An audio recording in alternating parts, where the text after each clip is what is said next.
There are moments when life just feels off. Hindi mo ma-explain, pero parang may kulang. You try to stay motivated, pero minsan nakakapagod. And honestly, isa sa mga nakatulong sa akin ay ang pagbabasa. Not just for knowledge, but for clarity. So in this episode of Ang Sarap Pala Magbasa, I'm counting down my top 5 favorite motivational books that genuinely change how I think, decide, and live. Number 5, Ikigai by Hector Garcia and Frances Mirages. If you've ever asked yourself, ano ba talagang purpose ko? This book is a gentle reminder that you don't have to have everything figured out. Ikigai teaches you to find joy in small things, in daily routines, in meaningful work, in simply being alive. Hindi siya loud na motivation.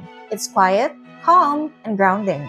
And coming in at number 4 is Ego is the Enemy by Ryan Holiday. Sometimes, the biggest thing holding us back is not other people. It's our ego. This book hits hard, especially when you realize na minsan, we self-sabotage without even knowing it. It teaches humility, discipline, and the importance of staying grounded even when you're winning. And at number 3, Atomic Habits by James Clear. This one, super practical. Hindi kanya babaguhin overnight, but it shows you how small, consistent habits can completely transform your life. 1% better every day. Simple concept, but powerful. If you feel stuck, this book gives you a system, not just motivation. And at number 2, The Subtle Art of Not Giving a Fuck by Mark Manson. Let's be honest, hindi mo kayang i-please lahat. And this book, it gives you permission to stop trying. It teaches you to choose what truly matters and let go of everything else. Medyo harsh, pero kailangan minsan ng ganong klaseng reality check. And last but not the least, the book that I would say really made me addicted to reading books, the one that started it all, is The Secret by Rhonda Byrne. This is one of those books na either you believe in it